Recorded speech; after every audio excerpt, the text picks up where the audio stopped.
আলাইকুম বন্ধুরা, welcome to my new another blog. আপনারা সবাই কেমন আছেন? আশা করি আপনারা সবাই ভালো আছেন।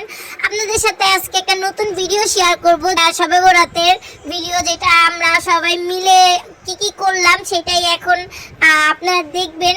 তো চলুন, শবে বরাতের দিন কোনো ভিডিও করা হয়নি, তো শবে বরাতের রাত্রেবেলা একটু টুকটাক ভিডিও করা হয়েছে। যে আমার টুনটুনি একটু খেলাধুলা করতেছিল সেইগুলোর ভিডিও করছি। তারপরে কি আর আমার শাশুড়ি আম্মা যান আমার জন্য রুটি, তারপরে অনেক কিছু রান্না করে সেগুলি খাইলাম। তারপরে কি নামাজ কালাম পড়ে টোরে এখন শুইতে যাব, তো সেখানে দেখি আমার টুনটুন আর তার বাবা সেই সুন্দরভাবে কথা বলতেছে। তাদের কথা দেখে তো আমি মুগ্ধ, কথা বলতে আছে। তো বলতে বলতে এক সময় আমার টুনটুন ঘুমিয়ে গেছে। তো পরের দিন সকালবেলা আমার টুনটুন উঠে গেল, উঠে বসে আছে আমার টুনটুন। তো এখানে আমিও রাগ করে বসে আছি, আমাকে নানু বাসায় নিয়ে যাচ্ছে না, আমাকে নিয়ে যাও। এগুলি বলতে বলতে দেখি এখানে আমার শাশুড়ি আম্মা কালো জিরে আর কি জানি রোদ দিছে, সেগুলো নিয়ে আমি একটু খেলতেছিলাম। এখানে আমাকে শাকিল মিয়া ফোন দিয়ে বললো তো রেডি হও। তো আমি একটু রেডি হয়ে গেলাম সুন্দর মতো, গাঠি বস্তা রেডি করে এখন নানু বাসার দিকে রওনা দিব। তো এখানে আমি গাঠি রেডি হয়ে গেল, আমি আর আমার টুনটুনও রেডি হয়ে গেল আর আমরা সব রেডি হয়ে এখন গেট লাগিয়ে বাহিরে চলে গেলাম। তো সিঁড়ি দিয়ে নামতেছি আর নিজেই বলতেছি তো চলো এখন নানু বাসায় ঘুরতে যাব। এগুলি বলতে বলতে এখন বের হয়ে গেলাম, সিনজিতে উঠেও গেলাম। উঠে এখন কোথায় যাব? নানু বাসায়। আমি শাকিল মিয়াকে বলতেছি তা আমার নানু বাসায় আমরা সুন্দর মতো আজকে কি করব।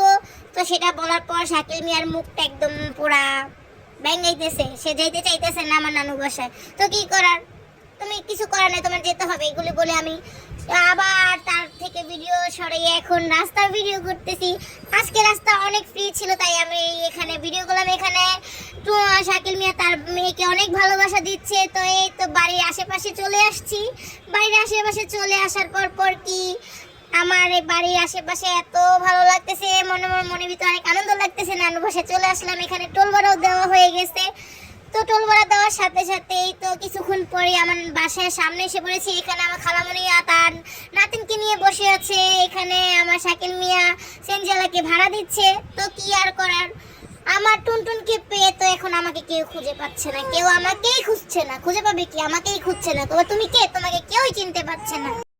বলতেছি এখানে আমি আছি, আমাকে কেউ একটু পাত্তা দাও। কেউ আমাকে পাত্তা দিচ্ছে না, সবাই বলছে তুমি দূরে থাকো। আমার খালামণি বলছে তুমি দূরে থাকো, এখন তোমার পাত্তা শেষ, এখন আমার টুনটুনের পাত্তা।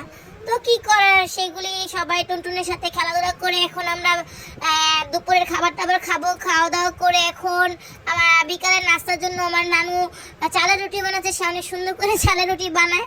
তো এখানে অনেক সুন্দর করে সে ডলার মোচা দিয়ে চালের রুটির আটা গোলাচ্ছে। তারপরে কি যে চালের রুটি বানানো হয়ে গেল, এখন চালের রুটি ছাকবে, মানে কি করে এটা জানি না, ছেঁকা দিবে, তারপরে খাবে করে। এখানে সালাদের সাথে আমার হাজবেন্ড নিয়ে বসে আছে। তো এখানে আরেকজন চুপি দেখতেছে, তো তাকে নিয়ে সুন্দর করে তারাবাতি জ্বলাতে যাচ্ছে। আমার শাকিল মিয়া তারাবাতি জ্বলাইতে পারতেছিল না। তো এখানে আমার মামাতো বোন যেটা সে আবার বলতেছে আমরা মোমবাতি দিয়ে জ্বলাবো। তো এখানে সবাই অনেক খুশিতে যারা তারাবাতি। এখানে আমার মামাতো ছোট বোন কি করতেছে, ও ডরাইতেছে, বাট সেটা কিন্তু ধরবেও, দুটোটাই করবে। তো কি করার, করো তোমার যেটা ভালো মনে হয়। তো এখানে আমিও একটু তারাবাতি ধরাইলাম। ধরে কি এখানে এক করে সবাই তারাবাতি ধরালো। শেষমেশ আমার শাকিল মিয়াও ধরাবে, লেকিন সেও অনেক খুশি হয়ে গেছে, অনেক আনন্দ ফিল হয়েছে। আমরা শবে বরাতের দিন কোনো ভিডিও করিনি, বাট শবে বরাতের পরের দিন আমরা অনেক কিছু করছি। তো আজকে আপনাদের সাথে এই পর্যন্তই। আল্লাহ হাফেজ, আপনারা সবাই ভালো থাকবেন। আর আমার ভিডিও যদি আপনাদের কাছে ভালো লাগে তো আমার ভিডিওটাকে ফলো করে নেবেন। আর আজকে এই পর্যন্তই। আল্লাহ হাফেজ, আপনারা সবাই ভালো থাকবেন।